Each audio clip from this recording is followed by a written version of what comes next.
I feel that it's very important for us to look at the truth. If we go deep, what we are postpone, it's to become a mature person, to become an adult. Yes. Because everything that we are postpone, it's connect with the adult life, which is to have a relationship, to make money, to make sex, to take care of the kids, to take care of ourselves.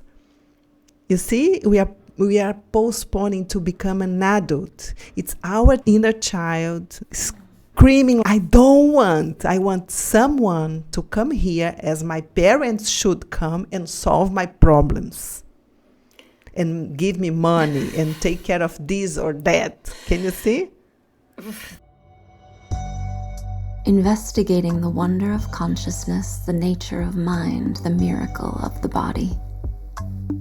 We'll talk with elders, lineage holders, seekers, scholars, and practitioners from diverse wisdom traditions to explore the precious convergence of the being, the psyche, and life itself, and how we can use the alchemy inherent to that meeting point for transformation. I'm Laura Karate, and this is the delicate business of being human.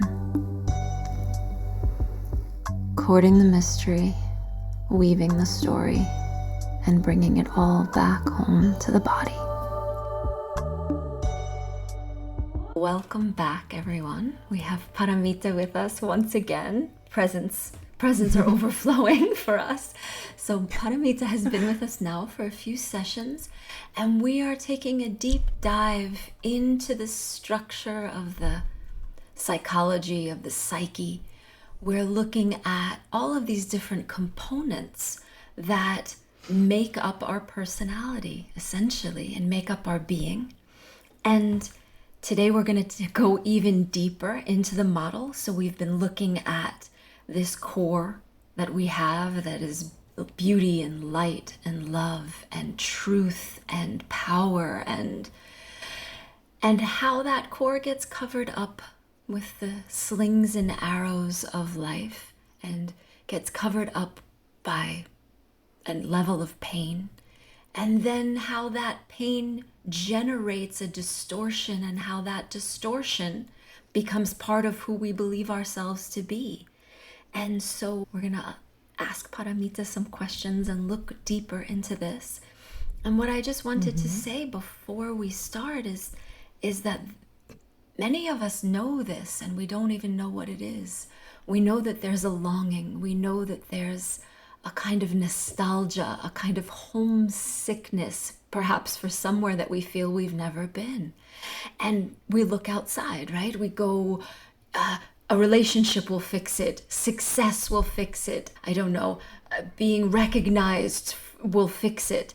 But actually, when we speak about this core, this essence, this spontaneity, this truth, this is actually what we're looking for. This is actually what we feel homesick for. This is actually where the longing lies. And so when we do this work, that can be quite unpleasant. It's like, I have to look at my gluttony and I have to examine the places that I feel addicted. It's like that's the way for us to be able to access this peace that we're longing so much for and feeling so bereft without. This new trend of authenticity. Everybody wants to be authentic. This is what the authenticity is, this piece of our truth. So, without further ado, Paramita will help guide us through these layers. Would you say, Paramita, that these are layers that prevent us from reaching this truth of our being, or this essence of ours? Exactly. Perfect what you were saying. Because as I told in our last meeting, this center, which was vibrating very strong when we were a child, right? Slowly was like covering up for all these traumas and situations that we experienced, that we were living there. And because of that, we create this distortion of this source and this new layer outside. It's there protecting us. And this longing, it's to come back to this vibration. But because this layer, it's like avoiding this pain and all these traumas, we feel this difficulty to connect with the center, because the center and the light, it's behind the pain. Yes. It's like almost a prize, right? That after we can deal with this. And doesn't mean that we are not connected at all with that. Of course not. We have this connection, of course. But step by step, when we start to integrate this layer of our defenses, which I say that we are here like studying a kind of anatomy of our ego, Yes. right? And then we go, each time that we can integrate and study this, we come closer to this center. Yes. You know, when I start to say all these pillars that are there in this layer, which is gluttony, laziness, greed, envy, anger, pride, lust, fear, and lies. So each time that we look at these and we start to integrate these, we start to come back to our center. And, you know, people used to ask to me, but these are not the main... Sorry, I need you to help me Yes. again. I forgot how I say pecados capitais. They're not the 7 deadly sins. Yes. And what I can say, I can try to say, it's like that the church created this. So then for us to feel ashamed about this layer, so we need to suppress this, we need to hide this inside of us, and then we become powerless, because these are a way for us to come back to our center. It's so crazy. We need to look at this because it is our light. It is distorted. When I deny this part, I'm denying my light. And then I need to ask to the priest, to ask to God if it's okay. And then I'm not connect with my light. I lose my power. So it's because we cannot deny, all of us, we have this, you know. And then when we start to think it's a sin, and then we need to hide, and this is wrong. So there is no way to come back to the center. So the center becomes this power outside of me. Yes. Right? And I think it's very important what you just said, this idea that we're so ashamed of it. It depends on how our external personality is organized. But for example, if I'm someone who thinks of myself as kind and nice and giving and caring, for me to admit that I have anger behind, it's like death. It's like, no. Because then I feel like I'm, it's almost like threatening to my idea of myself. You know? Yeah. And it happens because when we were a child and these parts of us starts to come out, and we as a child, we are very spontaneous. We felt that we are not like pleasing. We are not fulfill the expectations that our parents had about on us. Yes. So that's why we became so much afraid of this. Oh my God, if I show this, I'm not saying that we should leave this and don't pay attention. Okay, it's not about that. It's just we need to put our awareness there. And it's not denying that we're gonna come back to our center. We are going there to bring back our light. Yes. So we're not trying to live in our anger forever, right? No. Yes. But we need to feel sometimes, to study, to go there, right? Because as you said, right, it's a distortion of our light. So it's that same vital energy is now caught up in anger or caught up in greed or caught up in these ugly pieces, right? These pieces that we deny. Yeah. The opposite pole of the same energy. Yes. Which is, it's so fascinating, isn't it? It's so fascinating. Yes, I love to study this. It's my passion. Yes, you and me both. So we spoke about gluttony. We spoke about this compulsions and addictions and these things that, we use to kind of numb us. Would you say that that's what they do? That a compulsion is there, or a gluttony is there to anesthetize, to numb us? Yeah. Yes. So now, what? And just to add one thing that you were saying about gluttony, what gluttony wants it's the immediately gratification. I don't want to feel. I want immediate gratification. I want to eat my sweet before my lunch. You know? Totally.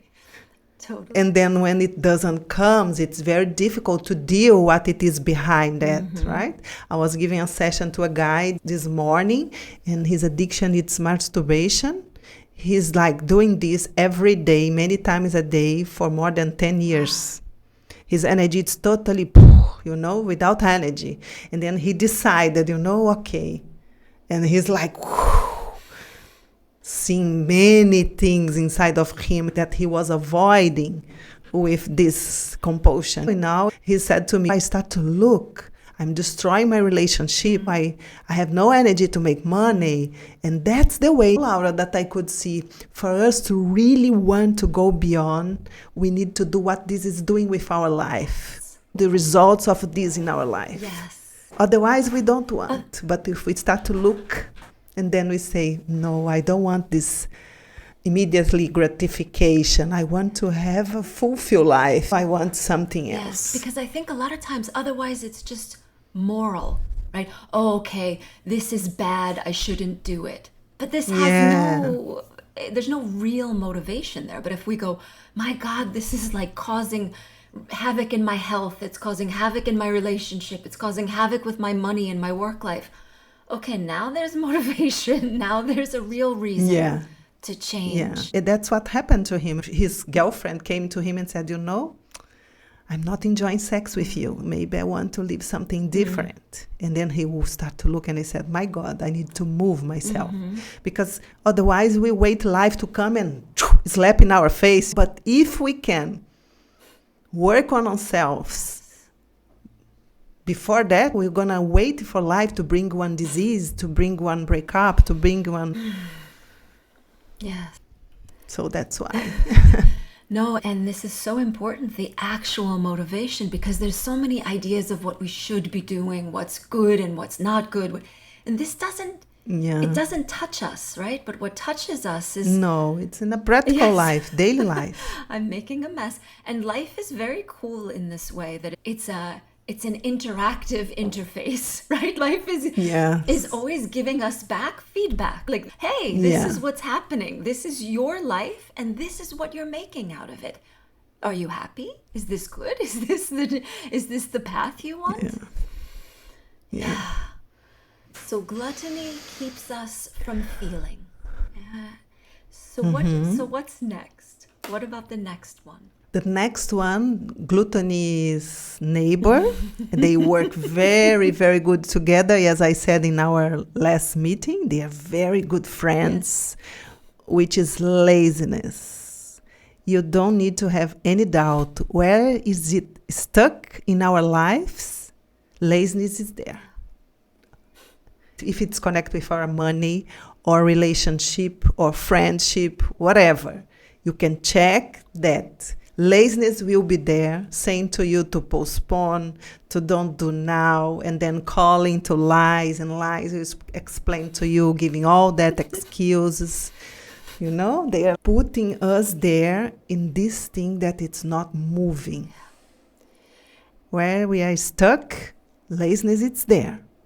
A lot of times we would think, no, it's coming from the outside, right? Like, I want to make money. I want to have a relationship, but like, it's not here. It's not coming. It's not available. How do we find examples in our lives? Maybe you can give some examples. We have to be a little bit clever in this study, don't we? We have to know what to look for. We have to go a little bit past, because exactly like you said, then Lies calls me on the phone and says, no, you're not being lazy. You're not being lazy. You're waiting for the right moment. You're not being lazy. You just need to take another course to be, informed enough to make the right decision, to do the right thing, right? So maybe you can help us with giving us some examples or some ways that we can look. So my suggestion is, I will give some examples, but before I will explain a little bit better how does it works, and then we go to the examples, okay? So first thing I told to you is, if when there is something not flowing in our life, you can check that laziness will be there. Sometimes it's not so easy to look at this, to find laziness there, but laziness will be there. How I can see laziness working in our life? When I start something I don't finish, when I'm postponing, when I'm doing things but only at the last minute. I need this work, and I prepare myself 5 minutes before. There is this sabotage behind, And when I say something but I don't do what I say, okay, I'll be there, and I don't be there. So there is always this unfinished business everywhere when laziness is there. And there is one point that I learned about laziness was so cool to see, because we think that the lazy person is the one that are on the couch, or like the teenager that doesn't want to go to school. This is one part. Usually the laziness person, it's the one that are busy all day, very busy, doing lots of things, but for what we really don't want to touch, we don't have time.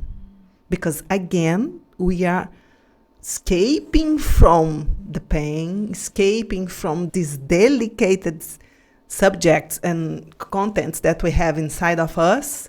And then we are busy, like this person that are busy all day and then don't have time to go to the floor and play with the kids. Don't have energy to make sex. Busy, and I don't have time to have that difficult talk that I need to have in my relationship. So we can be postponing and very busy without time, because the business, to be busy all day, become the excuse to don't go to that point that it's difficult for me. Yes, because I told in our last meeting that this is my excuse is to look at some things in my life. I'm always busy, And it's so interesting because sometimes, we notice, I'm so busy doing this. I want to write a book. There's a calling that I have, that I want to express this thing, or I want to learn to play this instrument, or I want to have a relationship, and I'm so busy with things. Yeah. It's impossible. What can I do? Oh, sorry. Yeah. It's just, I don't have it. Yeah. And what I see is that our laziness makes our life smaller. I used to say that it's like a plane walk on the floor. Why this plane's not flying, It's totally on the floor. Because, tomorrow. Yes. First, I need this and that. And we become with so much difficulty to focus. And I had this experience. I was studying my laziness, and I put in a paper everything that was like unfinishing business. I need to talk to this person. I need to fix this in my house. I need to take that paper that I don't go. I need all these things. I started that course and I didn't finish. I need to find the password of that thing that I'm postponing to find that person, And I could see, Laura, I was so crazy that one part of my energy, it's in that unfinishing business that I have in my life. So my energy, it's spread. Yes. That's what laziness does, spread our energy. And then everything becomes so difficult and heavy. And we don't have energy because my energy, it's there and there and there and there. So I cannot focus and go what it's important for me. And then when I go in life in one direction to life outside with focus, I also go in the opposite. I go inside, and I'm afraid to go inside. So that's why I don't move much in the direction of a relationship or to make money or to... Yes. Is it clear? Very clear. And I would say also, like, if we look at our culture, if we look at our society, it's like this is almost default. Like that we love distractions. There's literally, we have this machine that is a distraction creator, and it's like, I have to like look this up, and I have to Google this, and I have to do this. And one of the things in my lineage is we try to create coherence in the energy. Why? Because coherence is power. If I don't have all the vectors of my will, of my thinking, of my energy going in 50 different directions, then I'm here. And this here has power. And that can be scary. Because it's like, what do I do then with this wholeness? Immediately when I gain coherence, the question, what do I do with this, arises. Where do I want to go then, now that I'm all here? It's impossible. And when your energy is not spread, but it's here, then I'm going to start to face myself and to come in contact with these layers that I'm avoiding. So that's why I spread and I postpone and I have all these open accounts there. It's crazy. And there is one point I feel that is very important for us to look at. The truth, if we go deep, what we are postponing, it's to become a mature person, to become an adult. Because everything that we are postponing, it's connect with the adult life, which is to have a relationship, to make money, to make sex, to take care of the kids, to take care of ourselves. You see, we are postponing to become an adult. It's our inner child screaming, I want someone to come here as my parents should come and solve my problems and give me money and take care of this or that. Can you see? This is real. I feel like I want to just pause and be like, this is really important because I think it's so fundamental. And also, culturally, societally, there is something where we have lost our rites of passage. We have lost the value that we see in every day of growing older, of becoming an adult, of becoming responsible, of instead of receiving from the world, from life, contributing. And actually, it's in contributing that we find our place. It's in contributing that we actually feel at home, right? But there's something of, if we even just look at aging, oh my God, 90% of the societal imprint will tell us you should never age. Oh my God, if you're aging, Botox and dye your hair and do anything to not grow older. So it's just interesting to look at how much the culture enables our own tendencies, to go out, and also to just lack depth, just go from one thing to the next. Don't go deep. Don't go deep in anything. And that's gluttony helping, But the truth is that we are not wanting to take responsibility for our lives, and we don't want to become an adult. I don't want to take care of the bills. I don't want to make this money. I don't want to have this relationship. We are fighting with that, with life. And that's why our plane cannot fly. We are on the floor. And there is this, because when we were a child, even if our child was difficult, the adults was coming and solve some problems for us. And part of us are still waiting for a miracle, I know one person that her life, nothing is working. No relationship, no money, no friends. And she always saying to me, no, but it's going to be right. It's going to be all right. Things are going to happen. And I said, okay, you're waiting for a miracle. I'm not saying that miracle doesn't exist, but I'm saying this fantasy that, no, one day this will going to solve. Yes. How? You need to do your part. But we are waiting for someone or some situation to come and solve this for us. One day. That's how laziness works. And then we just see that we are busy with things that it's not so important for us, and what it's really challenging, what it's really important, and what will really give to us light, good life, depth, so that will bring us to our center. But we are there in the gluttony, listen to the lies, giving excuse, and lying down on the sofa, or maybe very busy and not doing what we need to do. Yes. I have one example. It's an old example. I have many for today, but was so interesting to look 25 years ago. Much more. Almost 30 years ago, I went to live in India. And then I stopped everything. My work, I was studying psychology. I was married. And I finished everything. And then I went to India. And I stayed there for 1 year, living there. When I was coming back, I said, my God, I have no money to come back to Brazil, to live in Brazil my first months. And then a friend of mine, he said, I'll buy for you one bag full of clothes from India, and then you sell these clothes just for you to arrive, and then you pay me back the money that I'm buying these clothes for you. And I said, okay. And then when I arrived in Brazil, I was always like, okay, today I started.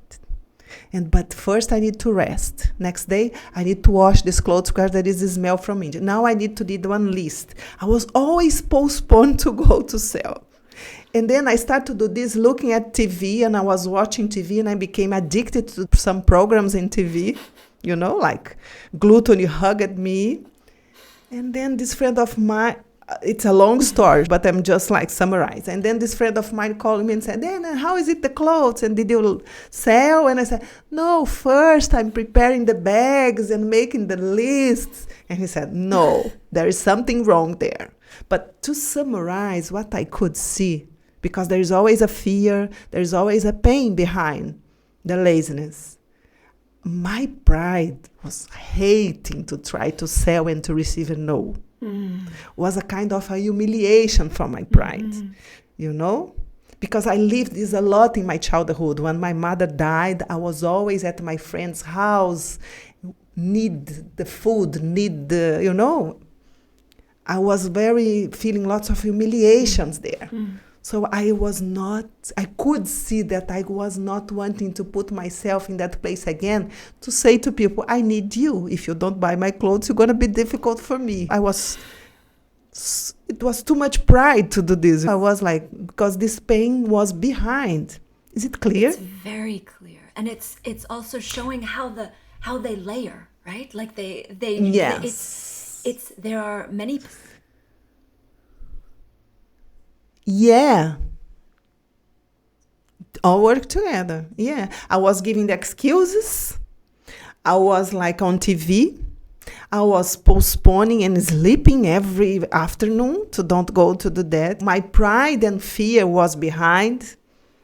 And I was just and then when I start to sell and face, it's always, my God, this is something that I did many times and it was so great. When you face the fear, then you go and you cross. It's always, thanks God that I did this. Even it's I don't know, because I'm tired. Then we go. I sell lots of clothes. I was receiving bags and selling lots of clothes. I received lots of money. So contraband. So yeah, contraband. Contraband. So yes. Yes, I became a black market seller. Yes, and I became to a point that I was receiving more money than my father. But until I started to do that, I was postponing and afraid, and my pride, and it's connected. It's an amazing mechanism. Really very really powerful. Yeah. Really powerful. Yes. If we want to go beyond some things in our life that it's not working, or if we are seeing that there is powers inside of me that dominate my life, we need to look at our laziness. Yes.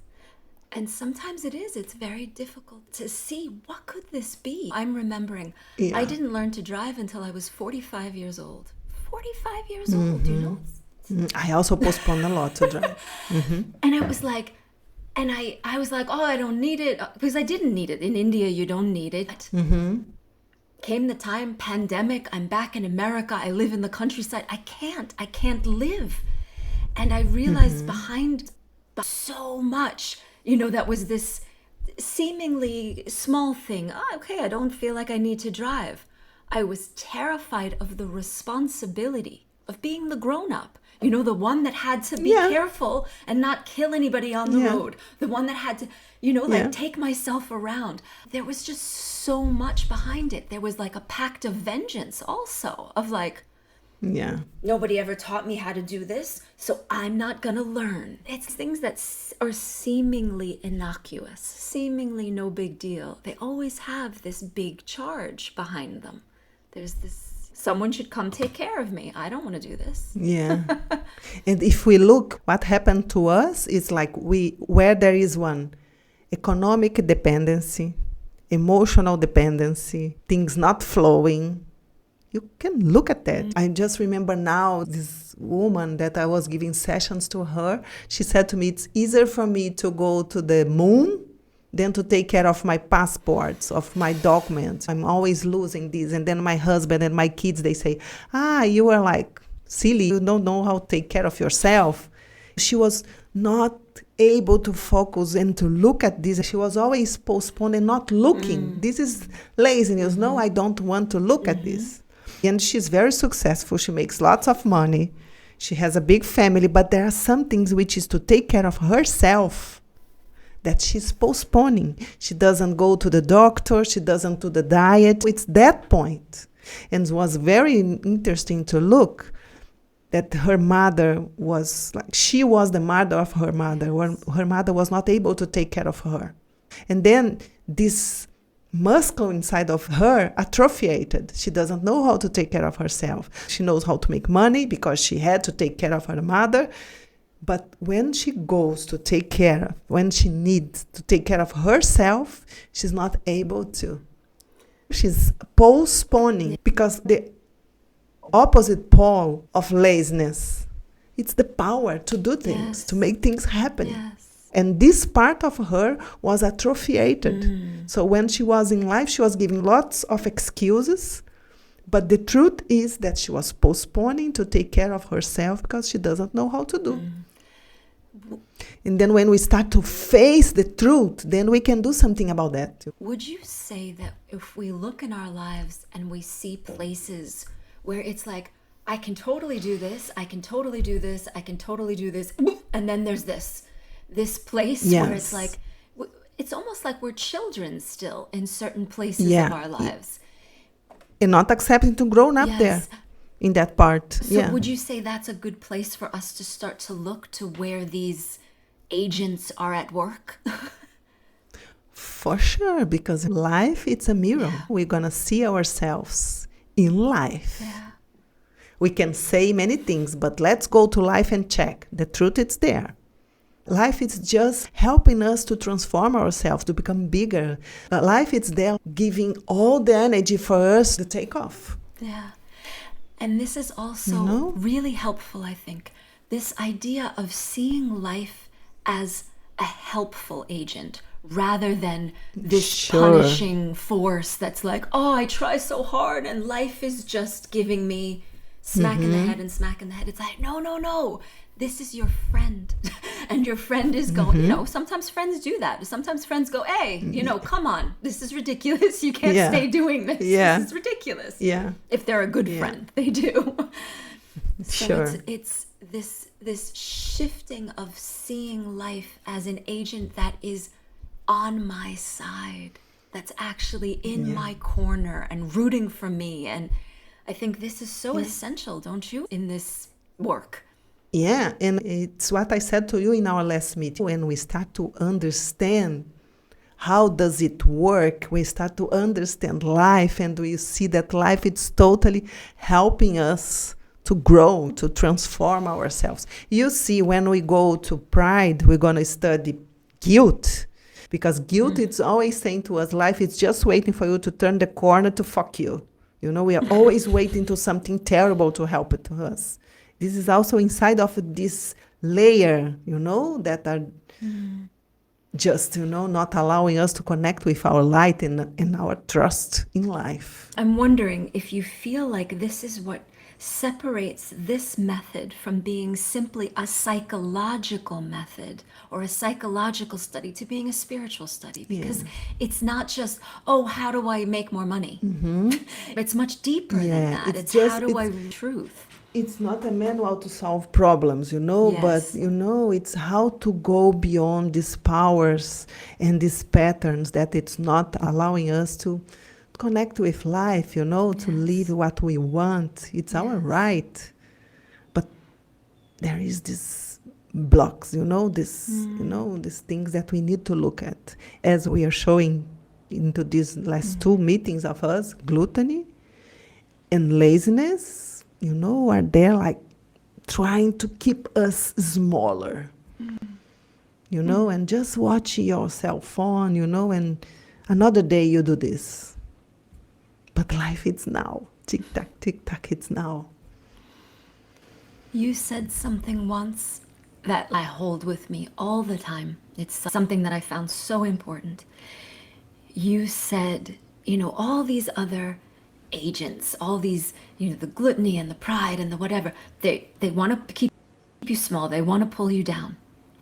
But there's another force, and that force is pulling up, and it will never stop. And so, tension, right? Yes. I read this in this book, Fear No Evil. Yes. They explain there in such a beautiful way. Existence will never give up, which means that our ego, at some point, you're going to have to surrender.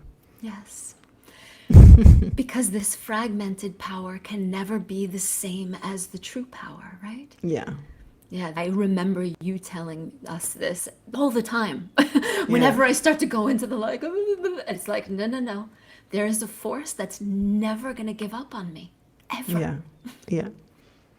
That's why life waits, and then if we don't go, slap us, and then we, and then we go.